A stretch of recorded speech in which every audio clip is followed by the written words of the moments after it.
એક ચાટુ કલાકાર જે પોતે પહેલા વિરોધ કરતા બોલે એના બોર ખપશે એ આ મોદી સરકારે સાબિત કર્યું. બોલવા સિવાય બીજો ધંધો નથી. પરંતુ હવે સરકારને ચાટવાનો ધંધો ચાલુ કર્યો છે. 50 રૂપિયામાં ડાયરા કરતા એમના બાપ દાદા પોતે કૂપનના ઘઉં ખાઈને મોટા થયા છે. બગદાણાનો આખો વિવાદ માયાભાઈ આહિરના એક નિવેદનના કારણે થયો હતો અને એ બાદ ફરી એક વખત આ જ લોક સાહિત્યકાર માયાભાઈ આહિરનું ટેક્સને લઈને એક નિવેદન સામે આવ્યું છે. અત્યારે હાલ આને લઈને ઘણા બધા એવા લોકો છે કે જે લોકો આ નિવેદન ઉપર ટીકા ટિપ્પણી કરી રહ્યા છે. આમ આદમી પાર્ટીના એક નેતા પણ મેદાન આવ્યા હતા, પણ હવે એડવોકેટ મેહુલ બોગરાએ આ જ સમગ્ર મામલે સીધા જ પ્રહાર કર્યા છે માયાભાઈ આહિર ઉપર.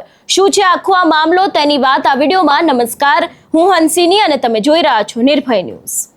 માયાભાઈ આહિર દ્વારા સુરતમાં એક ડાયરાની અંદર એક નિવેદન આપવામાં આવ્યું હતું કે જેમાં તેમના દ્વારા ટેક્સ પેયર્સને લઈને એક વાત કરવામાં આવી હતી. એ નિવેદન આમ તો છેલ્લા ઘણા સમયથી સોશિયલ મીડિયામાં ખૂબ જ ચર્ચામાં આવ્યું છે. આને જ કારણે ક્યાંક લોકોની અંદર પણ રોષ છે. આમ આદમી પાર્ટીના નેતા મેદાન આવ્યા હતા, તેમના દ્વારા પણ એવું કહેવામાં આવ્યું હતું. આમ આદમી પાર્ટીના નેતા પણ આ વિષયને લઈને મેદાન આવ્યા હતા. તેમના દ્વારા પણ એક વાત કહેવામાં આવી હતી કે ગુજરાતમાં દારૂબંધી છે, તો માયાભાઈ આહિર તમે કેમ આ વાત ઉપર બોલતા નથી કે ગુજરાતમાં ખુલ્લેઆમ દારૂ મળે છે?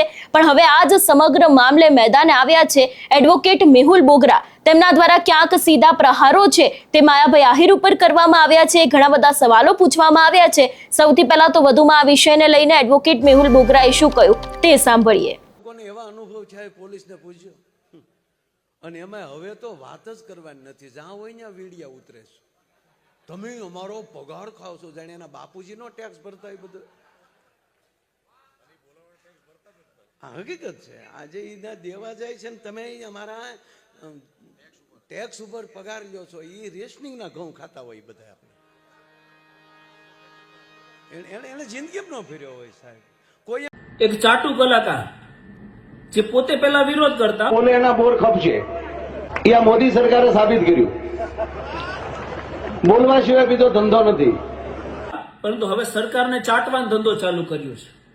50 રૂપિયામાં ડાયરા કરતા એમના બાપ દાદા પોતે કૂપનના ઘઉં ખાઈને મોટા થયા છે.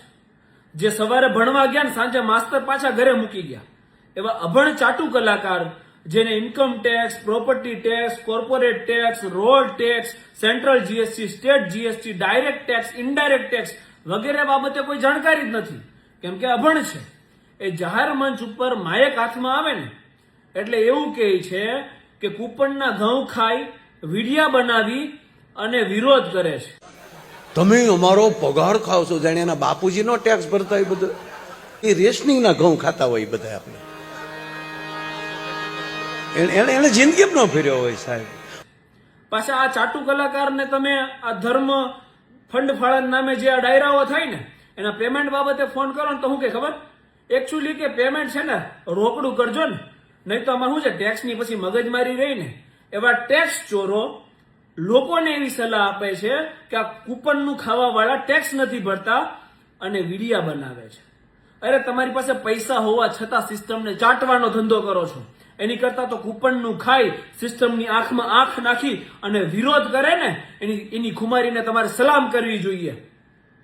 વીર ખુદીરામ બોઝનું એક વાક્ય હું આપને કહીશ કે જે વ્યક્તિ વિરોધ કરતો હોય ને એને સાથ આપો, અને જો સાથ ના આપી શકો ને તો તમારી જ ભાષામાં કહું છું કે મૂંગા મરો. મૂંગા રહેશો ને તોય અમને એટલીસ્ટ ડિમોટિવેશન તો નહીં મળે, એટલીસ્ટ સિસ્ટમ સામે લડવાનો અમને જોશ તો મળશે જ.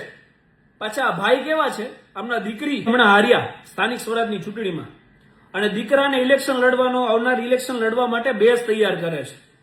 હવે જયારે હાથ જોડીને વોટ માંગવા આવે ને ત્યારે આપણે યાદ રાખવાનું છે કે આપણે કૂપનના ઘઉં ખાનાર છીએ. આપણે વોટ કોને આપવા, અને આમને યાદ દેવડાવવું પડશે આપણે કે જે કૂપનના ઘઉં ખાવા વાળા તમને ખંભે બેસાડીને આસમાન દેખાડે છે ને એ તમને જમીન ઉપર રહીને તારાય દેખાડી શકે. એ તાકાત આપણે દર્શાવવાની છે. અને અમને એક વસ્તુ કહેવાની છે, 2030 પછી આ જે તમારો ધંધો છે ને એ ધંધો હકેલાઈ જવાનો છે. 2030 સુધી તમારે જે કરવું હોય એ કરી લો, પછી તમને સિલેક્ટેડ ડાયરા નથી મળવાના, કારણ કે લોકો તમને ઓળખી ગયા છે. એટલે તમે જે ધર્મ ફંડ ફાળા ગાયુના નામે જે ડાયરાઓ કરી અને જે ચરી ખાવ છો ને એ ચરી ખાવ, જે વિરોધ કરવા વાળા છે ને એને સમર્થન ના આપો તો કાંઈ નહીં, પરંતુ એમને એમની સાથે લડવા દો. જય હિન્દ, જય સંવિધાન, ઇન્કલાબ જિંદાબાદ. હવે વાત કરવામાં આવે માયાભાઈ આહિરના નિવેદનને લઈને, તો ખાસ કરીને આપણે જોયું હતું કે છેલ્લા ઘણા સમયથી એક તરફ માયાભાઈ આહિર તેમના પુત્ર ખૂબ જ ચર્ચામાં આવ્યા છે.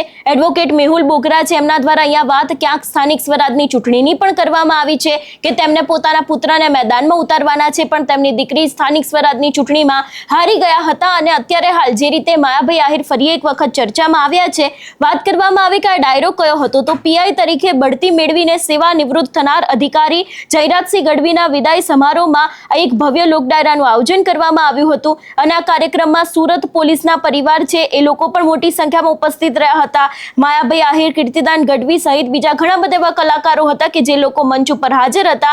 અને આ જ દરમિયાન માયાભાઈ આહિર દ્વારા સામાન્ય નાગરિકો અને ટેક્સ પેયરને લઈને એક ટિપ્પણી કરવામાં આવી હતી ને એ બાદ આખો આ હોબાળો છે તે મચી ગયો છે. આ નિવેદનની સામે આપણે જોયું હતું કે આમ આદમી પાર્ટીના નેતા પણ આવ્યા હતા અને તેમના દ્વારા જે સોશિયલ મીડિયા ઉપર જે પોલીસના વિડીયો ઉતારતા સામાન્ય યુવાનો છે એમના ઉપર કટાક્ષ કરવામાં આવ્યો હતો અને ઘણી બધી વાત છે તે કરવામાં આવતી હતી અને એવું પણ શબ્દ વાપરવામાં આવતો હતો કે જાણે એના બાપુજીનો ટેક્સ ભરતા હોય એવી રીતે આ બધા. અને ક્યાંક એને જ કારણે અત્યારે હાલ આખો આ વિવાદ છે તે ખૂબ જ ચર્ચામાં આવ્યો છે અને એડવોકેટ મેહુલ બોગરા છે એમના દ્વારા પણ આ સમગ્ર મામલે સવાલો છે તે ઊભા કરવામાં આવ્યા છે.